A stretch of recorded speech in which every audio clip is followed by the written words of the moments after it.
Yeah, so we have the Explorers section now. I'm William Oldford, and our sponsor is Stantec. Thank you, Stantec. And our first speaker is Max Porterfield, Visionary Copper and Gold Mines for the Point Leamington project. And yeah, Max, you're up. Hi, everyone. Thanks so much for joining us today. It's a real pleasure to be out here in Newfoundland. We've have a long history of exploration for VMS deposit styles and are more known for our work in Manitoba as well as New Brunswick.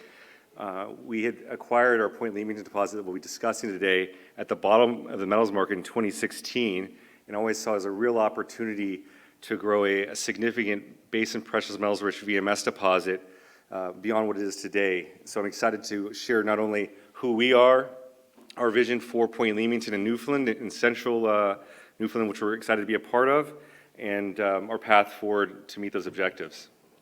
This is the forward-looking statements for the quick readers out in the audience today.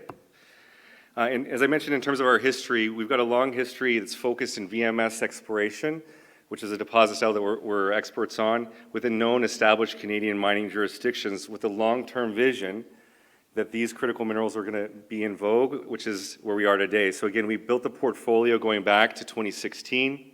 I've had tremendous success across that portfolio, making meaningful discoveries in New Brunswick, doubling the resource base there. We hit one of the highest grade copper deposits in the province of Manitoba that we're advancing through the permitting stage, and now we're setting our sights here in Newfoundland at Point Leamington, where we have not only a vision for a resource growth at Point Leamington deposit itself, but well beyond that, because these VMS deposits, as you may or may not know, occur in clusters, and Point Leamington is the first of which to be discovered in this particular region.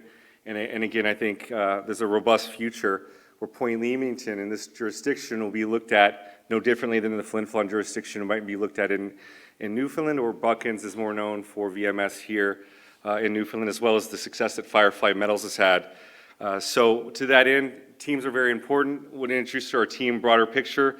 We got members of the Canadian Mining Hall of Fame, Muslowski on the team, founding CEO of Hud Bay, Peter Jones oversees our engineering. We also have representation of the First Nations with Elder Margaret, who's the great-granddaughter of David Collins, who's a Métis prospector who discovered the Flin Flon mine, the longest-running mine in Canadian history. We also have joined by experts in Newfoundland with Dr. Stephen Piercy out of Memorial University in St. John's, as well as on our board we've got Peter Dimmel, who is actually on the discovery team of Point Leamington. I'm really pleased to have him really carry on where he started his career and had a lot of unfinished business. And on the metallurgical side, we also have been joined by some of the most renowned metallurgists focused on gold, and have multiple award winners for really revolutionizing the extraction of gold in some pretty challenging environments. Before I get into the asset and Point Leamington and our vision there, briefly on a cap structure, we've got just 22.4 million shares outstanding, very tight cap table. I myself am a very significant shareholder of the company, as well as the rest of the team, just under 25%. And we're also supported by the likes of McKinsey, US Global Investors, where I started my career, Arbiter Partners out of New York, to name a few. In terms of area, again, you guys know where we are in terms of area. I don't need to dive too far into that, but this just shows regionally where our Nash Creek deposit sits, and I do realize there needs to be a label on Labrador there. So Point Leamington was discovered in 1971 by Noranda. That was with Peter Dimmel, Al Keats, did some prospecting out there. It was an airborne survey that was flown by Phelps Dodge that led into that. And they were very fortunate to hit Point Leamington on the first hole that year. Subsequent to that, Noranda advanced Point Leamington throughout the years and ultimately divested in 1997 to Rubicon, who then immediately signed a JV with BHP to begin advancing in there. And they had some success with a drill bit. That JV went through 2001. And we really see a lot of opportunities following up on different areas regionally to the work that they did. But no exploration work had been done at Point Leamington since 2004. We again picked it up in 2016. We updated the resource in 2021, and we've just concluded phase 1 exploration drilling, which is the first step as we begin advancing the deposit. So as it sits today, Point Leamington is a 20 million ton resource. A bulk of that resource is going to sit within a pit-constrained resource, and the remainder that's out of pit. Within the pit, you're looking at 500,000 ounces of gold, 170 million pounds of copper, 700 million pounds of zinc, and 8 million pounds of silver there. That's been drilled out within about the first 350 meters of surface. It does remain open at depth, but our real focus point here at Point Leamington is vectoring towards near-surface mineralization and really expanding that resource space near surface with the potential to expand that pit design in the pit-constrained resource. So what we've done is there was an airborne survey that was flown in 2007 that had never been followed up. And what you're looking at is the more conductive areas of that anomaly. So the more conductive channels that'd be more conductive than the main Point Leamington deposit that you see.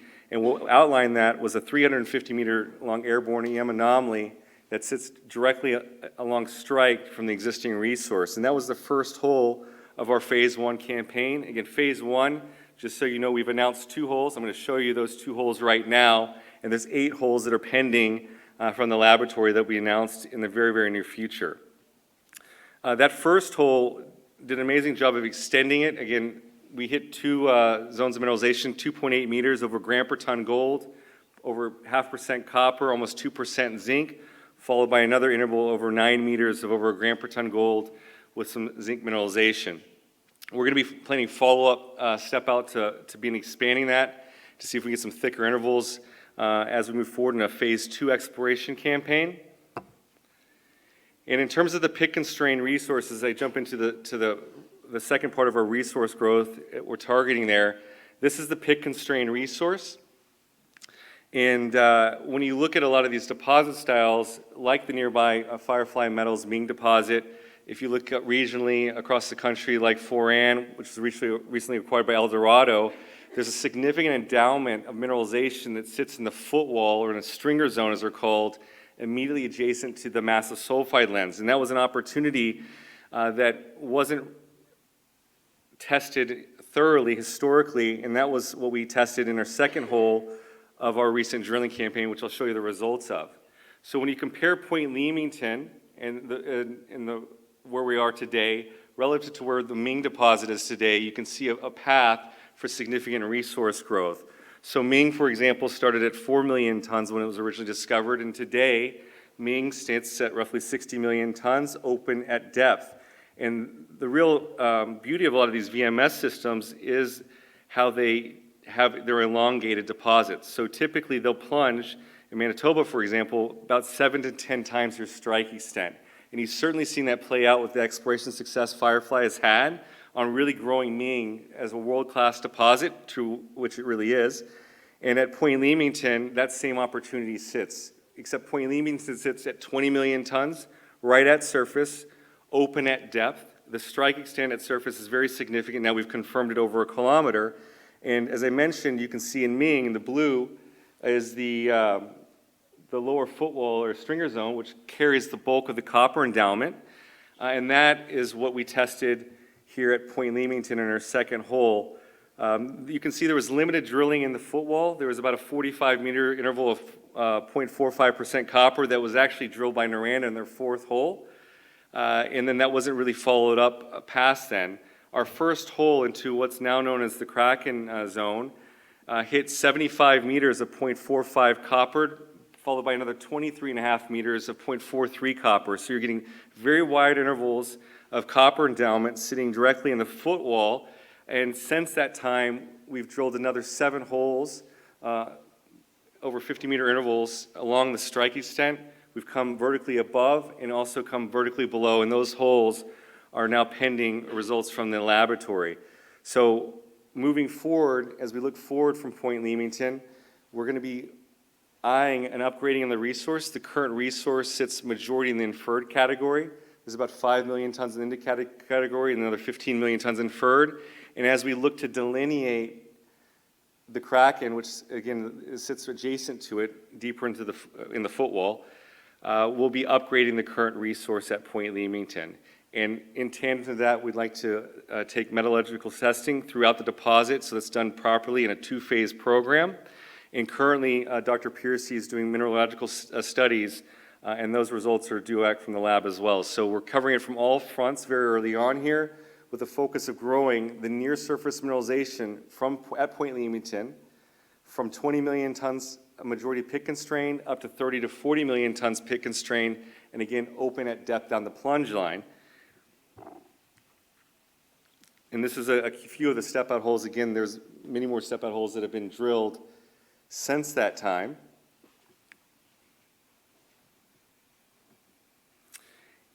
And we've also more recently aggressively expanded the land package well beyond the claims that you see right here.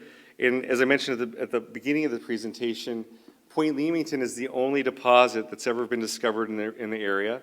There has been exploration that's been done throughout different various parts, as I alluded to, BHP with Rubicon. Hud Bay had explored a portion of this area as well for very limited periods of time. What we're approaching is on a regional perspective, sustained exploration approach to drive numerous near-surface discoveries where we think we can rapidly grow this into a Tier 1 jurisdiction on its own. And very excited for the potential of Point Leamington, the deposit itself, Point Leamington, the region itself, and more importantly, I believe that overall, Newfoundland as a jurisdiction is not only currently already merging with the likes of Valentine, Ming at Firefly, the new discovery there as well, the Stairs and the Benton resources, but this is truly just the beginning, and capital will always be driven and tracked to where it's respected. And with that being said, the people of Newfoundland, the bureaucracy in Newfoundland, the permitting regime in Newfoundland has put in place everything needed to be put to attract capital and explorers like Visionary and others. And I think it's going to be very, very promising for the economy, job creation, and we're very, very excited to be a part of this in a meaningful way. If anybody has any questions, I'm happy to address you guys at the conference anytime we'll be wandering around. And I don't know if there's any questions, but I do have a few minutes. I am a fast-talking Texan. I don't know if anybody's taken questions before, but I'd be happy to do. Are the questions available? If there's time, yeah, go for it. We have 3 minutes in case anybody wants to ask me a question. No? I did a great job then. Thank you very much for the time, and again, thank you so much for having us here in Newfoundland.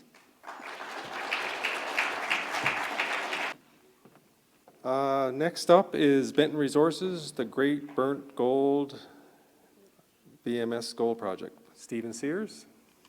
So, good luck. Thank you.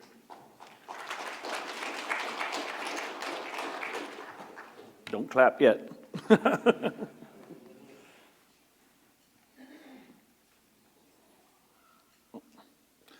Well, thanks, guys, for having me here and the invite to the Central MinEx show.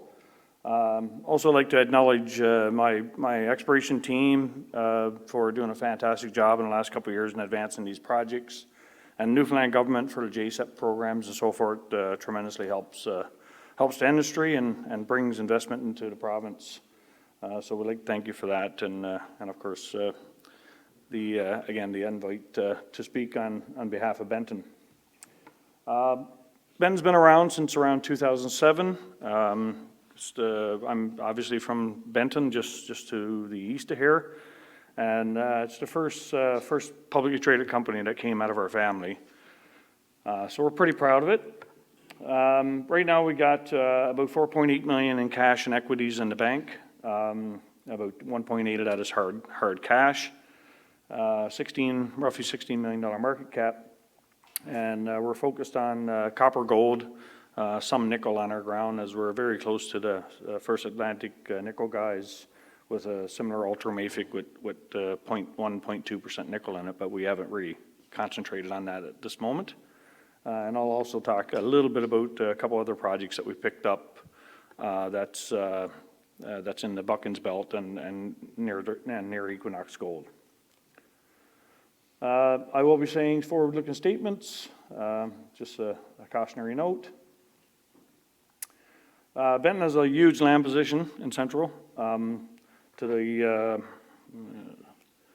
the south here is our Great Burnt project. Just to the north is our Stony Caldera, which borders Pirate Gold and their Moosehead and Crippleback projects. It's actually a splay structure, we believe very similar to that of the Valentine Lake Fault, major host to copper and gold mineralization. And then, of course, we have the Dominion property, which surrounds a few of Cantera's deposits, including Bobby's Pond in here and Daniel's Pond in here. And then we have a bunch of high-grade gold and base metal discoveries found in here, which is pretty exciting. As you know, the blue here is Equinox Gold. Their mine trend comes right down here. Their Frank zone is about 2 kilometers from Benton's Victoria West property, where they're intercepting huge intercepts, 2.43 grams over 172 meters. So we're pretty excited about this project as well. As the old saying is, you find mines in the shadow of a head frame. So that's why we acquired the ground. We figured the best location you could be. I'll start with the Great Burnt project. We've got about 25 kilometers of strike length from top to bottom. We acquired this through a series of prospector purchases, but most of it from the purchase from a company called Spruce Ridge Resources, which is now called Homeland Nickel and focused in the United States on nickel. So we've currently signed a letter with them whereby they were a 30% interest after we spent $2 million, where we had 70%. And they've notified us now that they're no longer going to participate in the joint venture with them, so we can dilute them down to zero. And they won't even hold a royalty because we capped the royalty at 2%, which is held by other parties from the acquisition historically. The most interesting thing about this belt is you have an extremely high-grade copper deposit here. It's very similar to the grade of what you'd see at Rambler Metals. And south of there is the power dam, so we got readily available hydropower.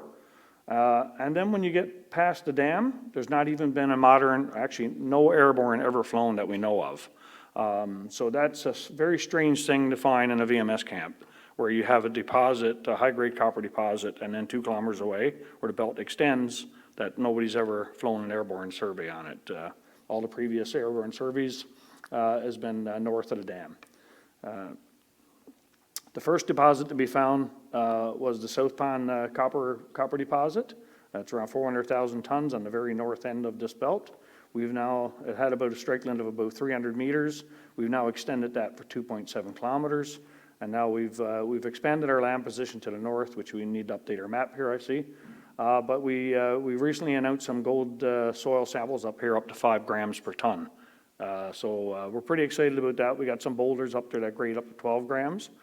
So we know that this gold horizon now at least trends for another kilometer to the north, where very limited drilling has taken place.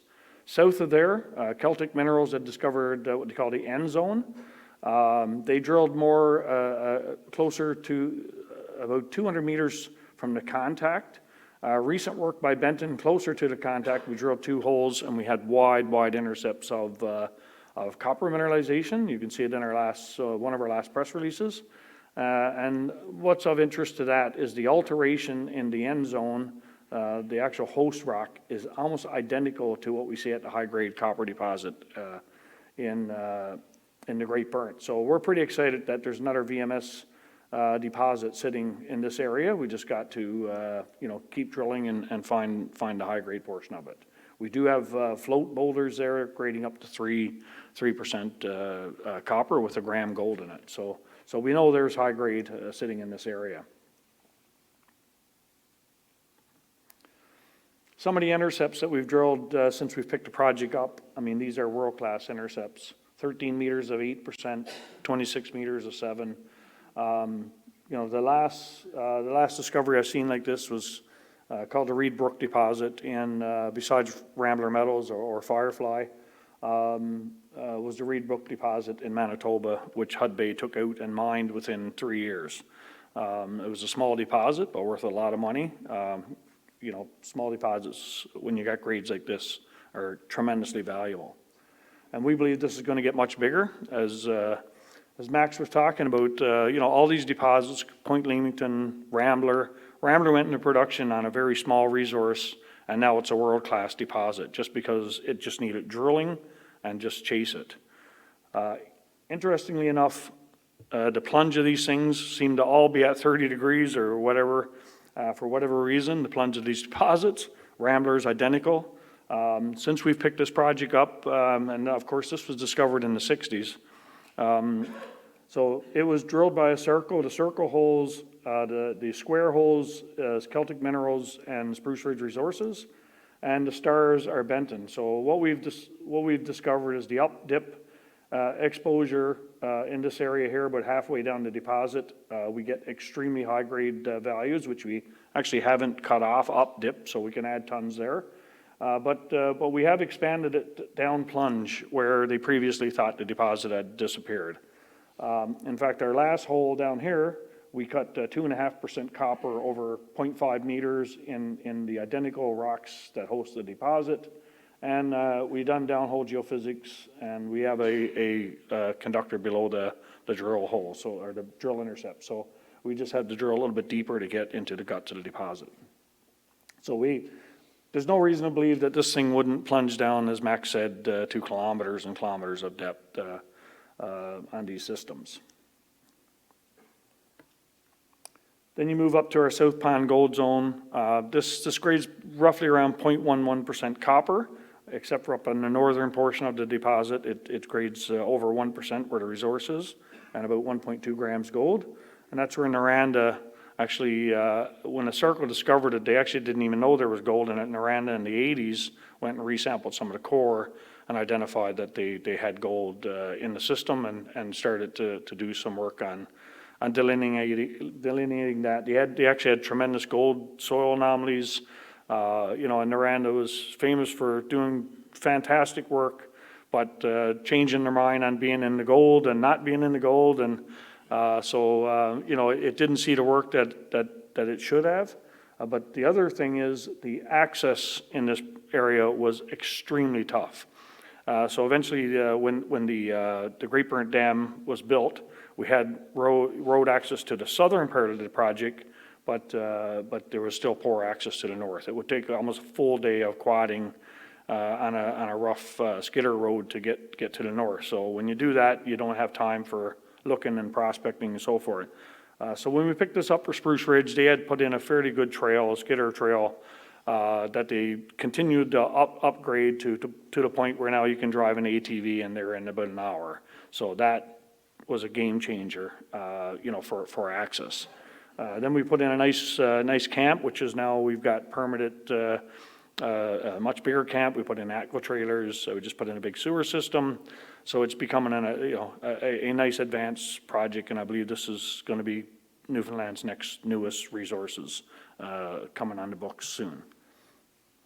When you look at the gold intercepts that we've had over 2.7 kilometers, these would be some of the better ones, but 18 meters of 1.3 grams, 43 meters of 1.6, 74, 1.4. These are grades and thicknesses that are being mined around the world today. In fact, most gold deposits now are sub 1 gram with these type of thicknesses open pit.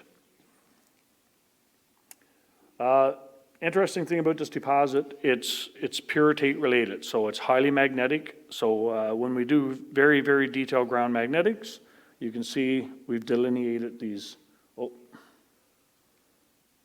very strong magnetic linear anomalies. So we stay very tight to them because it's highly folded stratigraphy, and we believe these could be repetition folds. And there are soil anomalies on these things, and there's been very little work done on the parallel mag anomalies, even these in here. And a lot of these things have, as I mentioned, have good gold soil anomalies. And up to the north here, we've got up to 12 grams gold in boulders, but recent soil sampling up to 5 grams per ton in soils, that's an anomaly. So we're pretty excited to get up there this summer when the snow is gone, because we did this over the winter. And then you got these big magnetic anomalies here, and these are lit up with about 0.05 to 0.2 nickel right on top of the anomalies. We have done no sampling for awareite, which is what First Atlantic nickel literally is just right in here, just off our map. In fact, part of that right there is probably a part of the Pipestone intrusive. So that, you know, they're having great success in this mineral called awareite, a natural steel cobalt alloy, which don't need smelting for refining. So that's an exciting play on its own. So we would have a very similar opportunity over here to have kilometer-long, 200 to 300 meter wide, very shallow ultramafic units that carry. We have done some sampling on these. We get grades anywhere from 0.1 to 0.29% nickel, but we don't know if it's olivine-related nickel, but the cobalt is extremely elevated along with chrome. So we think they're very similar to what the Pipestone is. It's probably a piece of the Pipestone that's been split off by the structures and volcanics here. This is a longitudinal of what we drilled. Everything has been very shallow, as I mentioned to date, down to less than 100 meters for the most part. The reds are some of our higher grade intercepts where you kind of get 2 grams over 15 meters, 1.43 grams over 74, as I mentioned.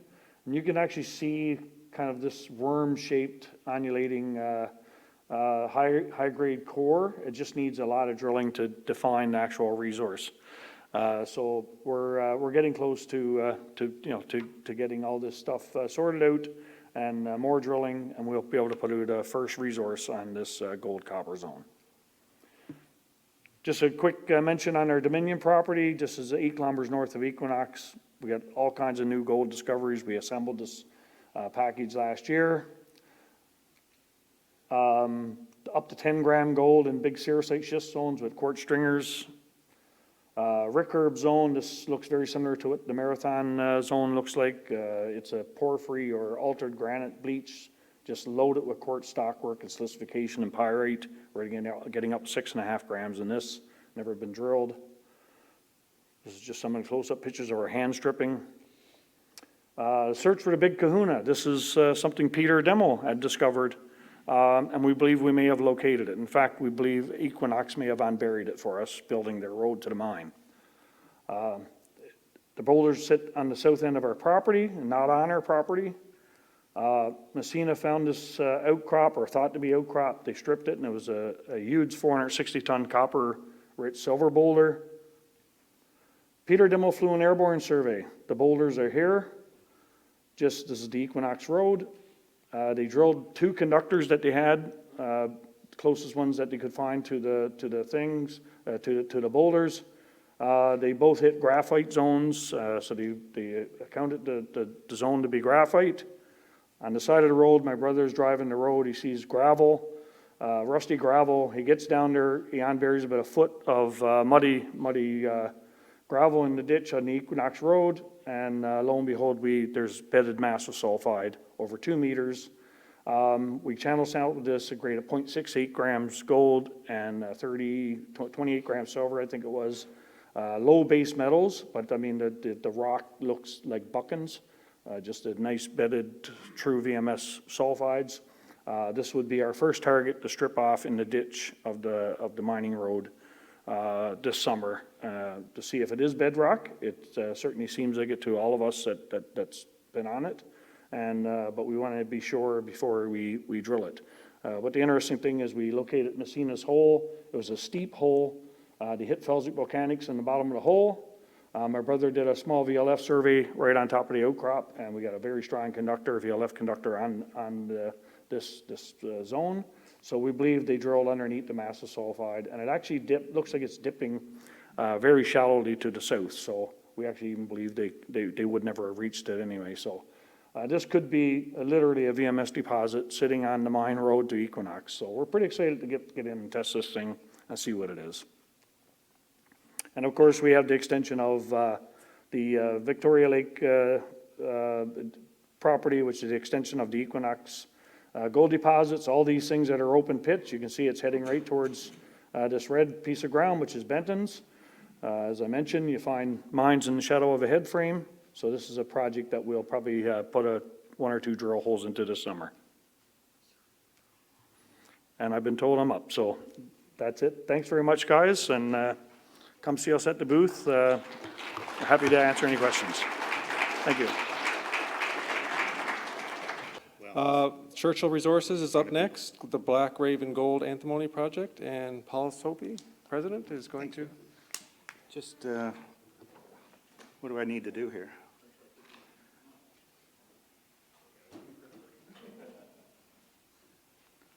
Oh, I see. Sorry, folks.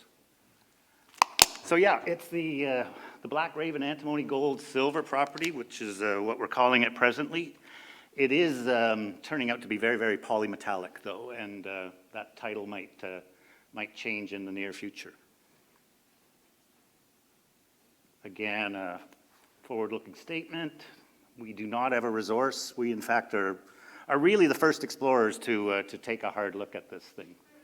So this is the Frost Cove Antimony mine, and what you're looking at there is the lower adit, the area they mined out on surface, which goes down maybe 10 meters, and then there's an upper adit, and they actually had a shaft up at the top here, and it was all going to join up and be a shrinkage stope mine, actually. So this was in production off and on from 1890 to 1916. Whoops, sorry. And where we are is way up here. Town of Morton's Harbor, we basically surround it. There's several other outports on the mining claims. Twillingate is just to the north of us. Lewisport is down here, and of course you know everybody else that's in the neighborhood. The Beaverbrook mine is about a 3-hour drive if we were to ever be successful. We are presently based out of what is now called Muggy's Motel. Most of you who are older remember it as the Causeway when there was a bar there as well. And what we've done is we've completely refurbished their old warehouse into our core shack. We have a core cutting facility here. We basically rent out the whole place between the drillers and ourselves, so it's very, very comfortable and very convenient. Geology, you know, you all know it better than me in many cases, but we're really at the sort of the apex of the two main greenstones or two main volcanic trends here. The geology on the property isn't really well known, but certainly major thrusts are present. And what's been mapped in the past is a bunch of quartz feldspar porphyry dikes. All of the known mineralization seems to be associated with these in some way, shape, or form. Frost Cove, the antimony deposit, or the antimony showing, I should say, is a long one directly, and the others all seem to be spatially related to it. These are the main prospects that you would find in mods. The Pomley Cove Pond is called Morton's Harbor Pond, actually, by the government. And this one has been very, very intriguing to anybody who's ever worked on the property in that it's an area of very, very strong silicified rocks and felsic volcanics. True felsic volcanics within mafic formations, so quite different. And what did we know about it? Well, you know, when we took it on and we optioned this from Eddie and Roll in Quinlan, all we really knew is what I just showed you, and that there was 3 prospects that had seen quite a bit of work. Frost Cove, you know, they actually, the lower adit goes in about 60 meters. It does have anecdotal records of historical production, not much, but something in the order of 300 tons had been shipped to New Brunswick. It looks like they mined about 3,000 tons, so, you know, maybe about 10% of that is high-grade ore. We sent a 50-kilo composite sample into SGS in Lakefield. It ran, as you can see, 11% antimony and a little bit of silver, almost no gold. So really what we had to do there is go back and discover it. I mean, find out where it was, follow it, and what we did is we drilled 30 short holes last year to try and trace its extent, plus a lot of trenching. Taylor's Room is about 600 meters away, maybe, and that one had a shaft, and it had a bunch of pits along a series of 3 veins, more polymetallic and no antimony at all in that system. And we put in 6 trenches there, and we really did find a very, very nice looking vein that I'll show you, and 12 drill holes were completed in 2025. The Stewart Gold-Antimony mine is a bit of an enigma. There's a shaft there that went down to 30 meters, but has been filled in by the government for safety reasons. And you know, you can wander around, and around that shaft and in the dumps, you can find incredible high grade. We drilled 6 drill holes there and tried to expose it, but really didn't find anything of any size or scope. And then Palmley Cove Pond, this is the one that's really got us excited. There was past geochem and an IP survey done by Dean Fraser that was showing a very strong response in that area. And anybody who's ever walked the shoreline, including Peter Dimmel, was really, really intrigued by what you were seeing. And you would see stuff like this. Obviously quartz veining, felsic rocks everywhere. The entire pond just sort of shines because it's full of silicified and sericitized felsic rocks, and there's mineralization everywhere. So there, just before we ended, before Christmas, we did 1 long trench, and 4 beautiful veins popped out, and we did 2 drill holes, and for the first time, we hit extensive felsic volcanic rocks rather than intrusive rocks. We spent a bunch of time last summer getting to know the property and going and resampling all of these known prospects. So Stewart sits over here. That's the Gold-Antimony, the gold arsenic deposit. Frost Cove here, you can see what we plan to do, a bunch of trenches and drilling along the trend. Taylor's Room here, and Palmley Cove Pond up here. There's a known copper showing over here called Western Copper, and that shows absolutely pristine porphyry characteristics, so beautiful looking porphyry. And there's also porphyry type mineralization up here at Morton's Harbor Head. As well, when we were out there prospecting, we were finding that the veins were very, very much showing multiple pulses, and with antimony, with stibnite in the center of these things. So, you know, you can start to see that maybe we've got some strike extent here, and we've got a real interesting mineral zoning pattern that's probably telling us, you know, where the coolest parts were and where the hottest parts were. We kept getting wonderful grades in all of this, and you know, we were very, very encouraged to launch that drill program. So the exploration model is quite simple. You know, porphyry style stockworks mineralization down here in various high-grade veins, even sinter type mineralization, which Palmley Cove seems to be similar to. There was a really excellent master's thesis done on fluid inclusions of the veins, and Elizabeth Kay, who was a contemporary of Derek Wilton's, actually did establish some of the crystallized, or the temperatures that these things formed at, and there is sort of a hierarchy of what you expect in certain places. So this is a view out of the lower adit, and you can't quite make it out because it was a bit of a foggy day, but that's Twillygate right over there. And you know, we kind of set ourselves up, as I'm sure you surmised, as we want to be seen as one of Newfoundland's few antimony explorers, and a possible feed source for Beaverbrook, which isn't that far away. We did a lot of metallurgical work on the material in here, and you know, it just processes beautifully. We can pre-concentrate using optical sorting, so we can get rid of all the waste and just keep the shear zones. That would probably reduce our volume of rock by 80%. And then metallurgically, we took it all the way with a sample from flotation processing all the way through to producing metal. So it's very, very amenable. It's very, very simple. And what it looks like geologically is it's hosted by shear zones on either side of this quartz feldspar porphyry dike. This is the lower adit.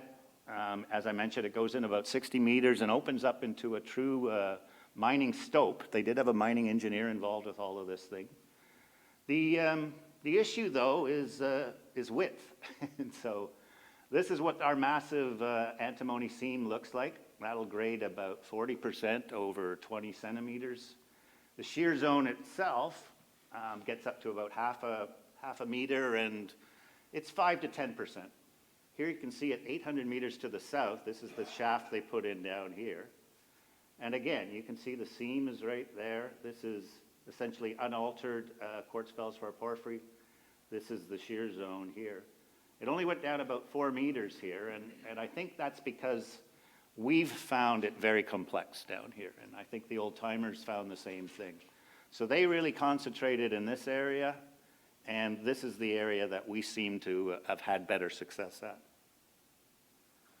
This is our first stab at the geological model. So you're looking from the southeast here, north is this way, and you know, we've intersected it at shallow depths and along surface, and we've got some really nice grades. We also have misses. I mean, we probably have 1/3 of the drill holes are high grade, 1/3 missed, and 1/3 are, you know, they've got sniffs in them. So there's a lot to learn. It's not a continuous sheet, and we've only drilled it to relatively shallow depths. The red holes are the ones that we're just starting. So right here, I am trying to find out if it goes out into Frost Cove. The lower adit's right there, the upper adit there. We're trying to see if it extends further, you know, and that may be also an area where it gets thicker, which would be lovely. Looking at the other direction, on the west side of that dike is a polymetallic vein, again in a shear zone, and we get values up to about 5 grams of gold. So they're spatially closely related, but they're obviously of different temperatures and different times. This is just a few examples of the sections that we've hit. Big red histogram there, it would be, you know, well over 10%. But you can sort of get a picture of how complex it is. It's hanging together nicely in this area, and then it, you know, all hell is breaking loose down here in terms of structure. So we've got a lot of stripping to do and some more drilling. The hole I just mentioned that's in progress is this one here, 31, trying to find the extent of it.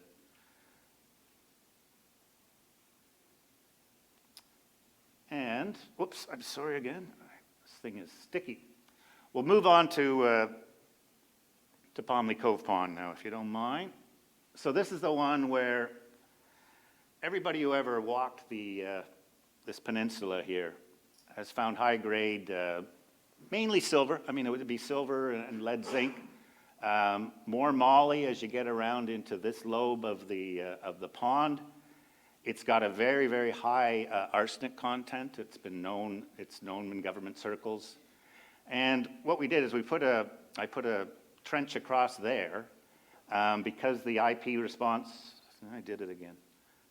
The IP response was strong, and there was historical soil samples very strong in arsenic. And for the very first time, we hit a long interval of felsic rocks and got some really, really nice grades as well in this. This is actually even newer. This is a hole that we've just finished drilling, this one over here called 2603. And here you can see that we've actually got sulfide matrix to the breccia. So we're waiting anxiously on the assays from this. You can see different styles of alteration, intense amount of silica in here. And long intervals of felsic rocks, and they are extrusive. They're not intrusive. They are truly volcanic. So, for the first time, we're starting to see, you know, that we have a felsic dome, you know, here, and it might be the source of, you know, everything that we're looking for and everything that's been found to date. What's really cool is that the arsenic content in soils is very strong, as is gold. And it correlates really, really nicely with the chargeability highs. So up here, we're drilling hole 5 right now. It's probably being shut down, and it's been spectacular. I mean, it's been really, really pleasing. A couple 100 meters of felsic rocks that are mineralized.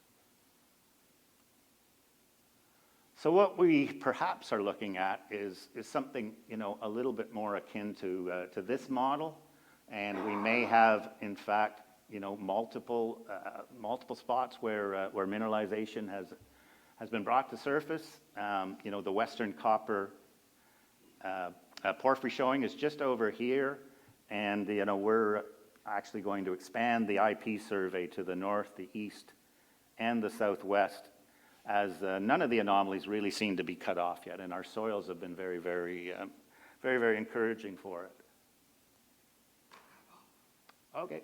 This is Taylor's Brook, Taylor's Room. Fabulous looking vein. We got some really nice results there. You know, it's 1.5 meters wide, but it's only 200 meters long yet. Lots of work to do there. This is the old Stewart mine. We opened up the old shaft. We didn't really find anything there, as I said, and we won't be going back. Our soils have worked really well, though. There's the antimony trend. Gold is just popping out around Palmley Cove Pond and not really in any place else. Silver as well. And so what we're doing this year is expanding that with another 2,000 or 3,000 soil samples. So we're drilling presently, and you know, we'll drill until the summer starts. A lot of field work during the summer, and then back drilling in the fall. And that's it.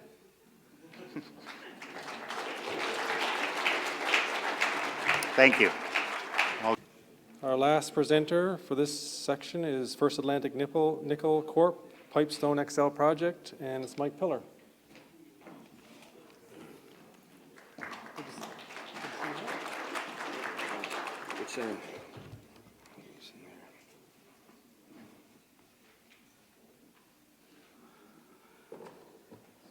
All right, thanks for everybody for coming out on a nice summer day to watch our talks.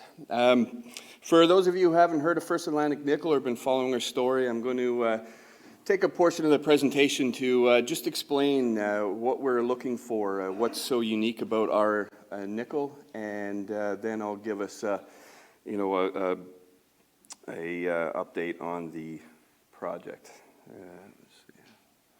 So, like with the others, I may make forward-looking statements. I would ask any interested listeners to refer to our official news releases or CR Plus profile. I'm just simply here for your viewing entertainment today. So, nickel's essential to the modern world. It's really critical in stainless steel and nickel-based alloy applications because it will boost corrosion and heat resistances, plus the durability. While its high energy density and conductivity make it vital for electric vehicles and renewable energy systems. By the numbers, 84% of nickel demand is within those stainless steel and nickel-based alloys, with the remaining 16% on the battery side of things, but I would imagine you might see that number climb as the popularity of EVs continues to grow. Now, the International Energy Agency has forecasted nickel demand globally to double by 2040, which is, you know, a really great thing for producers, but could lead to issues with secure supply chains in North America. Right now, China absolutely dominates the nickel market. They represent half of global nickel consumption, 60% of stainless steel production, and 80% of battery production. You know, half of the world's nickel is coming out of Indonesian laterite deposits, which, as you guessed it, China owns 84% through investment. And if that's not enough, China also controls 80% of global processing for nickel sulfide. So, you know, China right now is basically controlling the production and the demand for nickel. So this China, you know, Indonesia dominance creates a single point of failure with global supply chains, especially if you consider that the U.S. mines less than 1% of its nickel needs, requiring foreign imports to keep its own stainless steel industry, booming EV sectors, and its defense industrial base going. You know, just on the EV supply side of things, planned North American battery gigafactories could require up to 750,000 tons of nickel, 4.6 times the current Canadian and American output. So, but don't worry, Elon, Newfoundland's got your back. Newfoundland plays a really important role in creating a secure supply chain for critical minerals and energy in North America. You know, I'm preaching to the choir. We've got a strong mining economy here with thousands employed, billions of resources mined annually. We've got active mining, hopefully more mines coming on. We've got the all-important mining infrastructure. We've got roads, ports, power, and people. And of course, we've got supportive government policies that help keep everything moving forward. And now we're trying to make the case that we also have the answer to North America's nickel supply chain. So the mineral that we're talking about is called the wowrite. It's a naturally occurring nickel-iron alloy that forms when ultramafic rocks, so think tablelands if you've been blessed to see those, alters with water. Unlike traditional sulfide or laterite deposits, wowrite contains no sulfur. So no sulfur means no smelting. Smelting is an energy-intensive process that creates toxic emissions while burning off the sulfur and also the company profits. It also happens to be very magnetic and very dense, which sets up a situation where you can have very clean, efficient processing, creating concentrates of greater than 60%. Those factors, on top of the fact that wowrite itself is a very high-grade nickel mineral, up to 75% of its crystal structure, which is about 2 to 3 times that of a traditional mineral like pentlandite, and a wowrite has a major economic advantage over traditional sulfide and laterite deposits. The processing is very simple. Using magnetic separation technology that's existed for a long time in the iron ore industry, you can kick out upwards of 90% of your mill feed very early on in the processing cycle. So, if you think about it this way, you put 100,000 tons per day into your mill. One of the first stages of your mill, you're going to kick 90,000 tons of that out, and you're going to save all of the costs of having to process that and only having to deal with that final 10%, which is going to contain your wowrite. That goes through a flotation circuit. You get a 60 to 65% concentrate out at the end, which can then be shipped directly to a stainless steel producer or further upgraded to, for use in batteries. So our project is right here in Central. We've got Grand Falls to our north, St. Albans to our south. It's accessible all year round via forestry access roads. We've got an all-season base camp that's proximal to our 2 main focus areas. And we're in the process of fully permitting a road that would transect the property connecting south to north. We've got half of those done. The remainder is going through the process now. Just a few quick program highlights to date. We've rebranded the project from the Atlantic Nickel Project to the Pipestone XL Alloy Nickel Project to further illuminate a wowrite's alloy versus sulfide nature. The project sits on a 30-kilometer core trend of highly magnetic nickel chromium enriched rocks. So it's a chunk of Earth's mantle that's been thrust up on land during the closure of an ancient ocean. The wowrite is, finely disseminated little silver specks. It's quite visible when it's there. We've recently announced another zone discovery, which I'll talk about a bit more, but this is a bit of an older graphic, but it's sitting right above our RPM zone. We're continuing to use all of our tools like LiDAR surveys and that to uncover new outcrops. We're pushing 500 samples across the property, many of them containing a wowrite, and we're now over 6,600 meters of drilling done on the property. So this is in 2025. We focused exclusively our drilling within the RPM zone, shown here as a sort of a priority 1 dark blue and a kind of a light blue priority 2 halo. We drilled 9 holes for 3,537 meters, bringing the total to 13 holes in 6,350 meters in the RPM zone. And we've now shown visible mineralization over a 1.2 kilometer strike length by about 800 meters at its widest. We consistently see wowrite grains over 100 microns, commonly observed between 3 and 500 microns, sorry. That might sound very small, but if you consider that you only need 10 microns, so 1/100th of a millimeter for recovery, we're quite happy with what we're seeing. All of our core is sent to ACT Labs in Ancaster, Ontario for Davies tube and geochemical testing. The Davies tube is a technique that basically allows you to separate the magnetic portion of your sample out, and in our case, contain the wowrite. Because in these deposits, nickel can be in various forms, but we're after specifically just the wowrite. So here's the results from our 2025 drilling. You know, combined with the previous drilling we'd done, the RPM zone is sitting at about 1.2% nickel and 1.63% chrome. There are a few outliers that we're, you know, lower outliers that we're trying to understand, but overall we're quite happy with the results. You got to remember that, so these numbers that I've got up here are the magnetically recovered nickel metal values. So this is the portion of the sample that was pulled out by the Davies tube. And so if you were talking an active mining scenario, you know, this would be, you know, what you would be looking at after that initial magnetic separation, where 90% of your material was kicked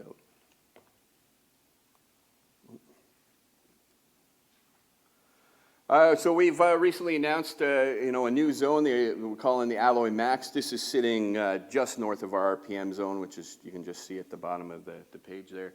It's roughly a 4x1 kilometer footprint. Shown here once again is the priority 1 dark blue, priority 2 light blue exploration areas.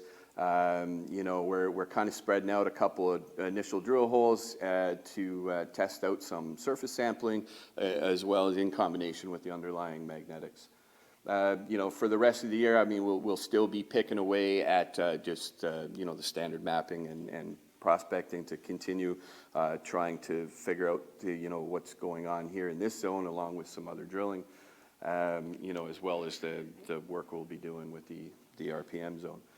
This yellow line drill trail that we got coming up here, this is the portion of that kind of road that will hopefully eventually one day transect the property.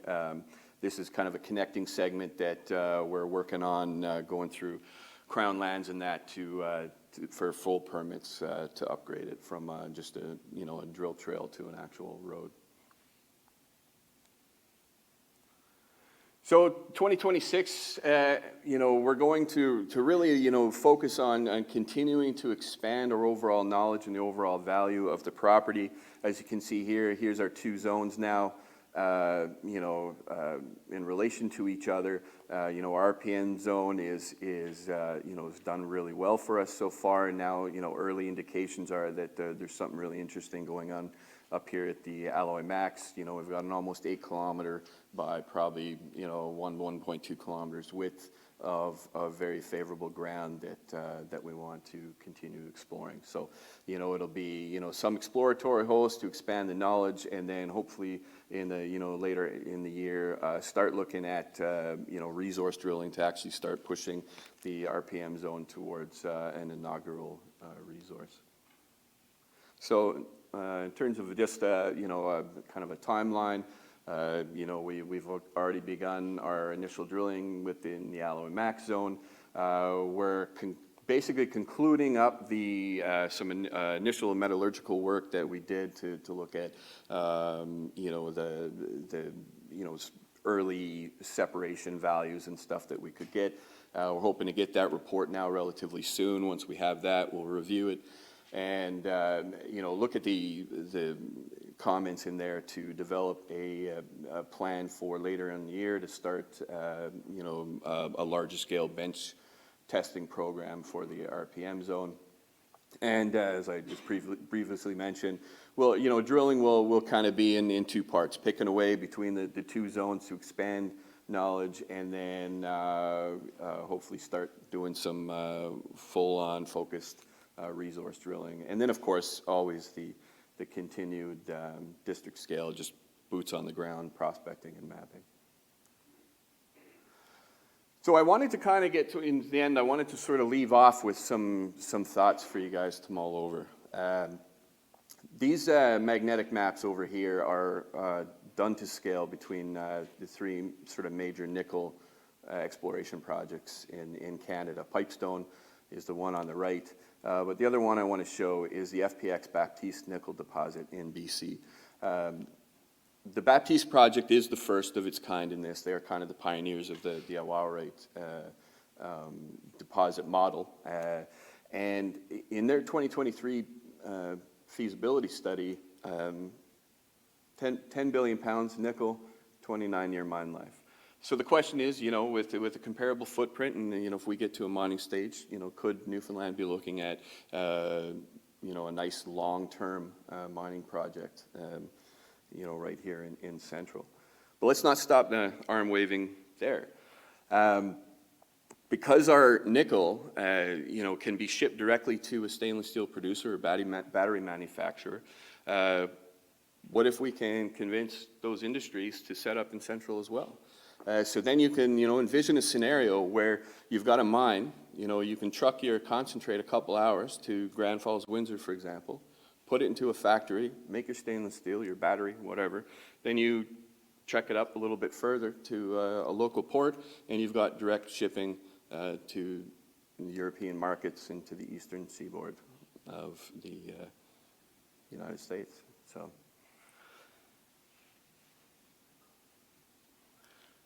So, quick and dirty. If you liked what you saw, I encourage you to visit our website. You can download our corporate presentation, sign up for a mailer to stay on top of the news releases. And if you have any questions, you can either direct them to myself, or you can reach out to Rob Guzman, our investor relations guy. He loves talking to people and helping spread the story. Thank you.